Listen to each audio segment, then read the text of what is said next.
दोस्तों तो क्लास 9 का सबसे इम्पोर्टेंट थ्योरम जो कि क्वाड्रिलेटरल चैप्टर में है, मिड पॉइंट थ्योरम। मतलब कि एग्जाम में आते ही मतलब कि ये क्वेश्चन, मतलब कि ये थ्योरम जो है वो एग्जाम में मतलब कि इसको पूछता है।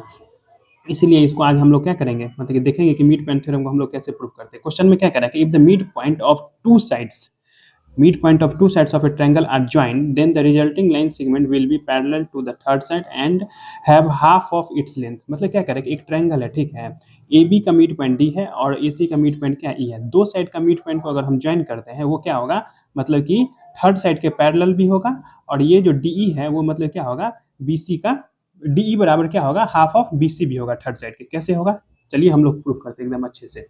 पहले इसमें हम लोग लिख देंगे गिवन में, ऐसे गिवन में क्या क्या दिया है कि in triangle A B C में क्या है कि D and E is the mid point of A B and A C. ठीक है, गिवन में ये लिख दिया। इसमें हम लोग को प्रूफ क्या करना है, टू प्रूव, एकदम अच्छे से लिखेंगे इसको। तो प्रूफ क्या करना है कि डी जो है ना पैरेलल होगा बी सी के, तो हम लिख देंगे कि डी पैरेलल होगा बी सी के। और सेकेंड प्रूफ क्या करना है कि डी जो होगा बराबर होगा हाफ ऑफ बी सी के। ठीक है, इसमें हम लोग को क्या करना पड़ेगा, थोड़ा सा कंस्ट्रक्ट करना पड़ेगा, जो कि हम पहले से कर लिए कंस्ट्रक्ट। इसमें लिख देंगे बस ऐसे कंस्ट्रक्ट में लिख देंगे कि D extended, D is extend, और लिख देंगे कि C F parallel to draw, ऐसे लिखेंगे draw C F parallel to B D. ठीक है, इतना लिख देंगे पहले। ठीक है, ये लिखने से क्या होगा कि नंबर नहीं कटेगा। इसके बाद क्या करेंगे, हम लोग प्रूफ करेंगे। कैसे करेंगे प्रूफ, चलिए देखिए। प्रूफ करने के लिए हम क्या करेंगे कि पहले ये ट्रायंगल लेंगे और ये ट्रायंगल लेंगे। क्या लेंगे, triangle A D E, triangle A D E and triangle C E F. क्या करेंगे, पहले ये दो ट्रायंगल को हम कंकरेंस प्रूफ करेंगे। कैसे कंकरेंस प्रूफ करेंगे, चलिए देखिए। A D E and C E F में हम क्या करेंगे कि ये एंगल और ये एंगल क्या होगा, बराबर होगा वर्टिकली अपोजिट से। तो हम यहाँ पे लिख देंगे angle A E D equals to angle C E F किस चीज से हो गया, वर्टिकली अपोजिट एंगल से। ठीक है, फिर हम यहाँ पे ई अगर मिड पॉइंट है तो क्या हो जाएगा, ए ई बराबर क्या हो जाएगा, ई सी हो जाएगा। ठीक है, तो हम यहाँ पे लिख देंगे ए ई इक्वल्स टू ई सी, और लिख देंगे ई इज द मिड पॉइंट। ठीक, इतना लिख दिया।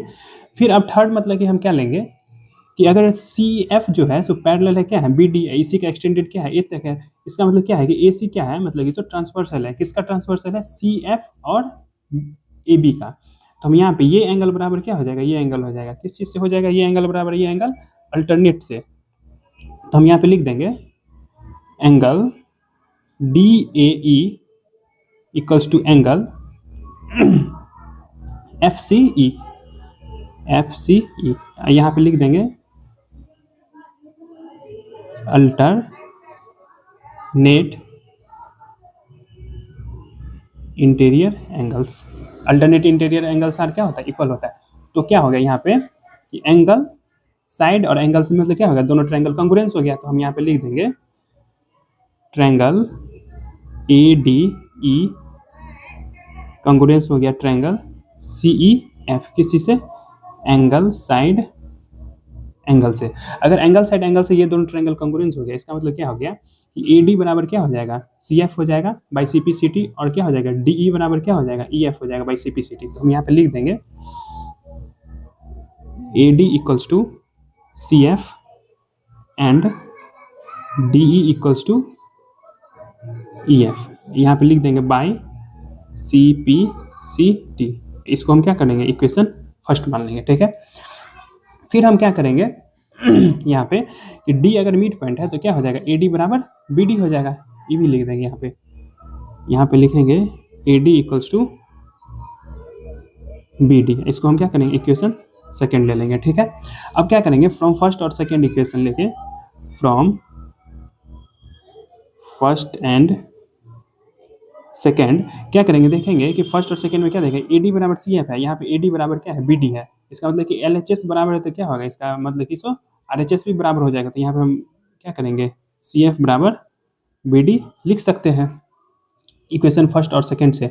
अगर हमको यहाँ पे कि सी एफ बराबर बी डी हो गया, सी एफ और बी डी मतलब कि इसको क्या हो गया, बराबर हो गया, और हमको पता है कि सी एफ क्या है, बी डी के पैरेलल है। इसका मतलब क्या हो गया कि क्वाड्रिलेटरल बी सी और एफ डी जो है वो क्या हो गया, अपोजिट साइड मतलब कि क्या है, इक्वल भी कर दी और पैरेलल भी है, तो क्या हो गया, बी सी एफ डी क्या हो गया, एक पैरेललोग्राम बन जाएगा।